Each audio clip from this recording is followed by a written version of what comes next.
নির্বাচনটা আপনারা জানেন যে অনেক কষ্টার্জিত নির্বাচন।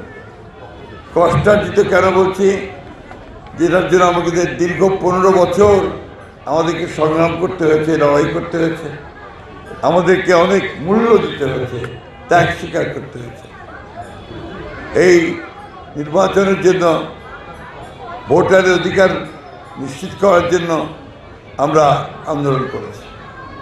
এই নির্বাচনটাকে আমাদের অত্যন্ত গুরুত্বপূর্ণভাবে দেখা উচিত এবং এই নির্বাচনে যদি আমরা সঠিক সিদ্ধান্ত নিতে পারি, তাহলে আগামী 5 বছরের জন্য আমরা বাংলাদেশকে একটা শান্তিপূর্ণ স্থিতিশীল অবস্থার মধ্যে নিতে পারব।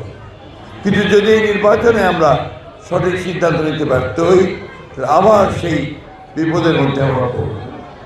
72 থেকে 75 সাল পর্যন্ত আমরা সেটা সেইভাবে স্বপ্ন বাস্তবায়িত করতে পারি, যার ফলে পরিবর্তন আসার পরে আমরা চেষ্টা করেছেন শহীদ প্রেসিডেন্ট জিয়াউর রহমান সাহেব যে তিনি দেশটাকে আবার টেনে তুলবেন, চেষ্টা করেছেন, তুলেছেন। আজকে বাংলাদেশের যে অর্থনীতির ভুক্তি, গার্মেন্টস ফ্যাক্টরি, যেটা দিয়ে আমাদের রেমিটেন্স সবচেয়ে বেশি আসে, এবং বাইরে আমাদের মানুষ পাঠিয়ে, আমাদের শ্রমিক ভাইদেরকে পাঠিয়ে রেমিটেন্স নিয়ে আসা, সেটাও কিন্তু শহীদ জিয়াউর রহমান সাহেব করেছেন। বহুদলীয় গণতন্ত্রের ব্যবস্থা জিয়াউর রহমান সাহেব করেছেন। ওই জাতীয় পার্টিকে ঠেকানোর জন্য আমি আমার ছাত্রদের নিয়েই কিন্তু প্রথম আপনার যখন রাজনীতিতে আসি, তাদেরকে নিয়েই আমি এই কাজ শুরু করেছি। আপনাদের সকলের দোয়ায় আল্লাহর অশেষ রহমতে বিএনপি কিন্তু এমন একটা শক্তিশালী জায়গায় দাঁড়িয়ে আছে। এটা দাঁড়ানোর কারণ হচ্ছে যে বিএনপি একটা দল, যে দলটা আমাদের দেশে এখন পর্যন্ত উন্নয়নমূলক কর্মকাণ্ড একদিকে, ডেভেলপমেন্ট অন্যদিকে, গণতন্ত্রকে স্থাপিত করার জন্য কাজ করেছে সফল।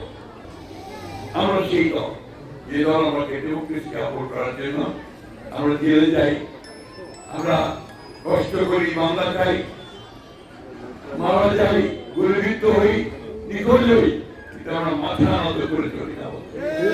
কোনদিন করি নাই, এখনো করবো না, ভবিষ্যতে করবো না। আমাদের ব্যাংকে জায়গায় আমরা আপোষহীন। 1971 সালের স্বাধীনতা যুদ্ধের প্রশ্নে আমরা আপোষহীন, গণতন্ত্রের প্রশ্নে আমরা আপোষহীন, আমরা উন্নয়নের সাথে আমরা আপোষহীন, আর অসাম্প্রদায়িকতার ক্ষেত্রে আমরা আপোষহীন। এই বিষয়গুলো হচ্ছে আমাদের ভিত্তি।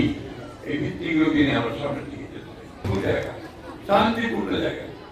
এই শান্তিপূর্ণ জায়গাকে আমরা কখনো নষ্ট করতে চাই না, অশান্তি আনতে চাই না।